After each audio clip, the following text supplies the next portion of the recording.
everyone, and this is Miss Adolfo again. This time we have come to the third part, or should I say, the last part of our training on deconstructing or unpacking the Louisiana Student Standards.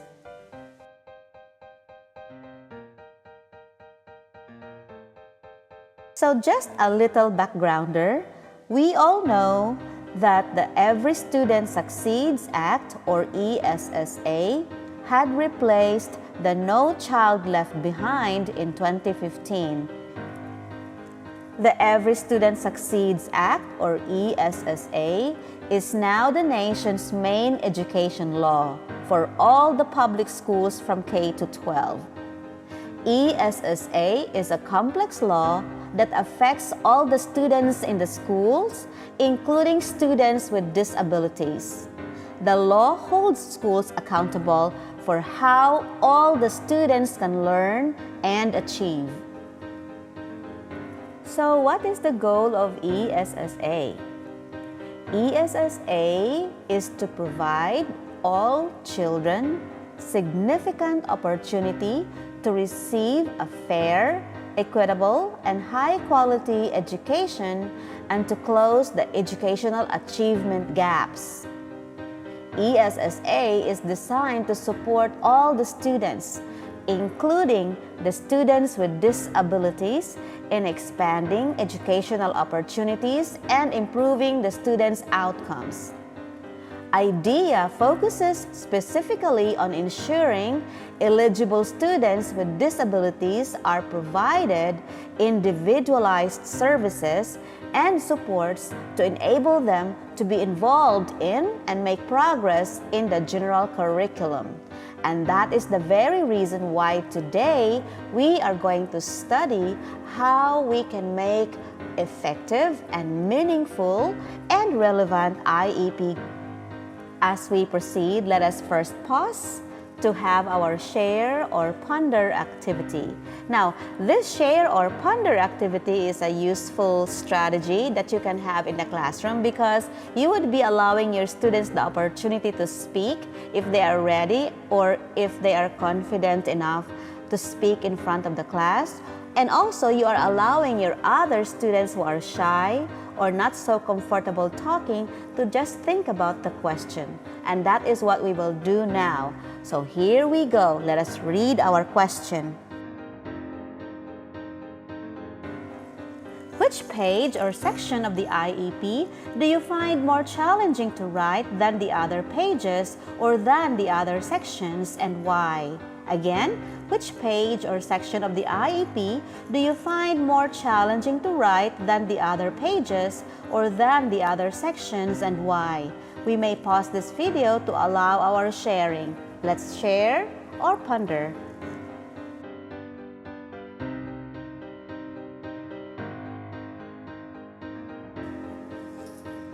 This time, let's talk about standards-based IEP goals. The Individual with Disabilities Education Act, or IDEA 2004, has required that all students who receive special education services must have measurable annual goals included in their IEP, and these goals could be academic goals or functional goals, and these are always based on the student's needs, and it must be documented in the present levels of academic achievement and functional performance section, and of course, they are directly linked to the grade level standards, which we call the Louisiana Student Standards. So in this next slide, we are just trying to compare the traditional approach and the standards-based approach of creating IEP goals.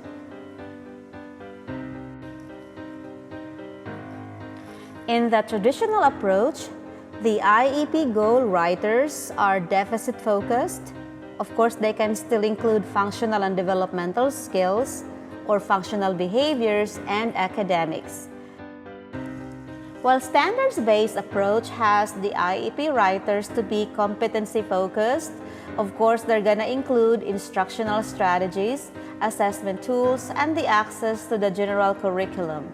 In here, the grade level skills and concepts are always considered to know where the students are coming from based on data, and to know where the students are going based on the learning target or the standards.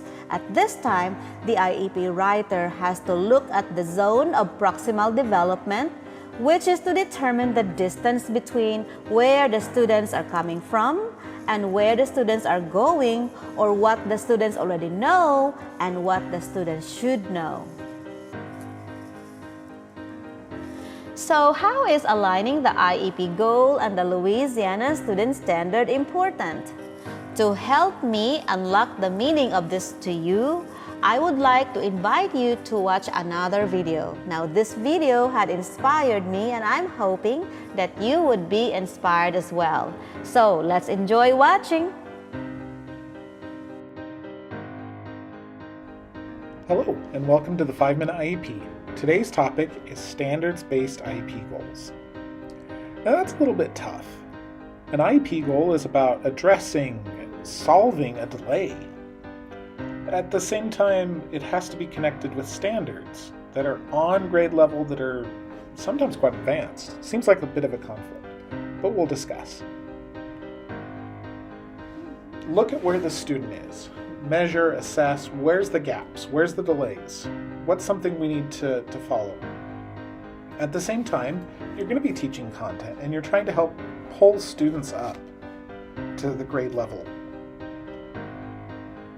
That doesn't mean you can't connect those two concepts. What's my goal? What's the grade level standard? What is it that I want? And where's the student now?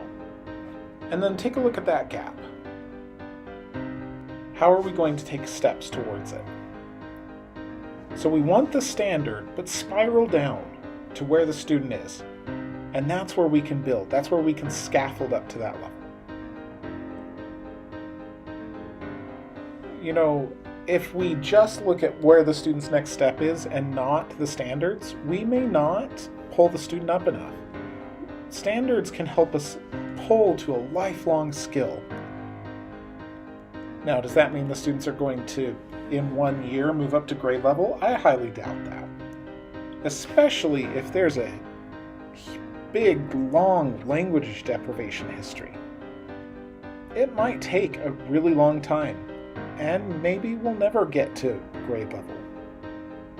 That doesn't mean we give up or we just accept things how they are. It means that we have a goal. It's like the Andrew case said, appropriately ambitious. What is that step that we need to take? So on the IEP, we're going to write which standard we are linking with. It doesn't mean the student can do that standard yet. It means we pull it back and look at where the student needs to start. For example, reading skill. Maybe students in 7th grade, but they're reading at a 2nd grade level. Means the 7th grade standard says what about analyzing a piece of text? Maybe the student can't do it at that level, but we bring it back. We spiral backwards until we find what skill for 2nd grade level they need to be able to get towards that 7th grade skill. Maybe the student can do the analysis in ASL, but they can't do it with reading. Fine, how are we going to connect those concepts together to pull the student along? The goal is about pulling as much as possible. It's about helping students maximize their potential and abilities. If we only focus on the now, we might miss or overlook a real key component of growth. So again, all the IEP goals need to be standards-based. Focus on the grade level content. But it doesn't just mean we copy-paste the standard. We look at where the student is now and what is the most appropriate next step, the zone of proximal development. So that's your 5-minute IEP for today. Bye.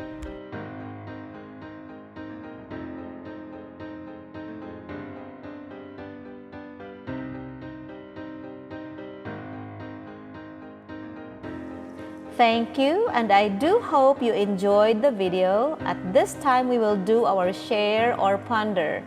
Our questions are, what are your key takeaways from the video clip that we just watched? And how would you apply this learning in your job? We may pause the video now. This time, let us talk about the most common errors and the poor practices of some IEP writers. And to help us remember, I have another acronym for this one. We call this SPAMS, okay? We will put the SPAMS in our trash bin. SPAMS, number one error. Standards are directly copied and pasted as the annual IEP goal. Second error, the previous performances, evaluation, rates of academic achievements, test scores, and learning competencies of the student are not used as basis to determine goals and services.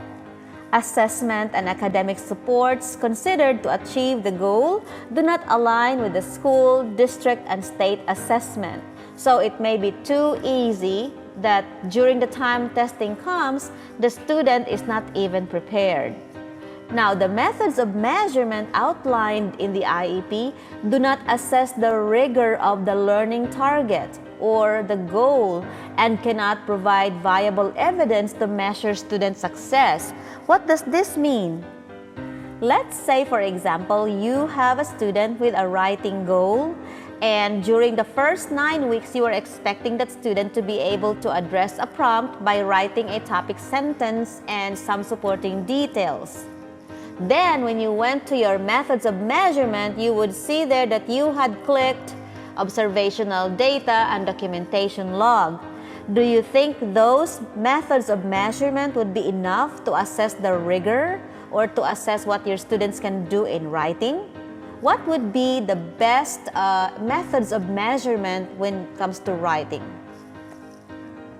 And the last part of our acronym SPAMS is letter S, which means service providers and families do not collaborate enough to develop the IEP prior to the meeting date. And how does this happen? Now, it happens when the IEP teacher of authority schedules a meeting, but then she forgets or she fails to notify all the rest of the service providers. Make sure that if we schedule an IEP, we have to notify every service provider for this student, okay? Now, what about the families? Parents are supposed to be informed about this IEP meeting ahead of time, of course, but then aside from just sending them the P&L, you are going to ask them of their parental concerns so that these concerns can be reflected in the section for the parent. Let us now talk about the critical components of an IEP goal. There are 5 critical components of an IEP goal. Of course, we will have the student, then the adaptation or the condition, then the behavior or the skill, then we have the criterion and the method of measurement, and the time frame. There are no specific rules as to how you are going to really arrange all of these components in your IEP goal, but when you look at the template that the ISSs have provided you, you will see there a sample of how you are going to state your IEP goal. So let's say, given blank, you will put there your adaptations and conditions. The student will, and then you will put your behavior and your skill. With blank accuracy, you are going to put there your criterion, and then you are going to put the methods of measurement, and of course you are going to describe the time frame or the schedule. So here you could see an example of a completed IEP goal with all of the 5 components. Let us now go through the basic steps to having standards-based IEP goal. Of course, we will profile the student and prioritize the student needs. review previous IEP goals, if any, including the grades, progress reports, evaluation, and other data. We will assess the student as a team and identify or deconstruct the student standards to address. Then we are going to identify instructional strategies, resources, accommodations, and even assessments. Then we will study the curriculum and specify the behaviors and the skills or the criteria, including the methods of measurement. And then we can establish or examine the sub-skills or the smaller concepts within the standard to be able to do our measurable and attainable objectives. You know, the little objectives under the goal. And then we are going to determine the evidence of learning. So if we go back to the categories of learning target, this is now the product. What product are we expecting? Okay? So here is the acronym that will help us remember the basic steps. PRAISED, praised. Let's remember that word. Let us now talk about the focal points of an IEP goal. Now, the IEP goal may be based directly on the student standards. Let us take a look at this example. It may also be based on the content area foundational skills while addressing the student standards, like in this example. It may also be based on the communication, social, functional, and behavioral skills that are critical in addressing the student standards, like in this example. At this time, we are going to do our last group task. I'd like to invite everyone to go back to their groups when they were in session 2, when we have 4 groups. And those of us who may not have a group at this time, you are free to choose which group would you like to be part of. And here is what our groups are expected to do. You will see on your screen the present level of academic achievement and functional performance of a particular student. Now, this is a 5th grader. This time, your group will refer to the Louisiana student standards and determine what particular standards should this student be addressing. Once you are able to pick the standard, you are going to create your IEP goal.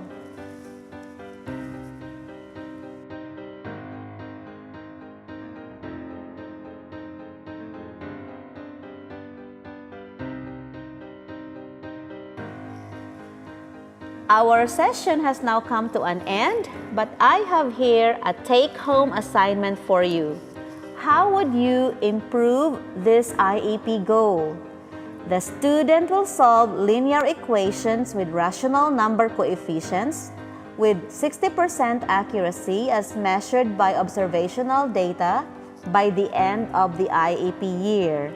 Now, looking back and based from what we have learned in this session, how would you make this IEP goal become a very good standards-based IEP goal? Thank you so much for your time, and I hope you will enjoy the rest of the day. Thank you.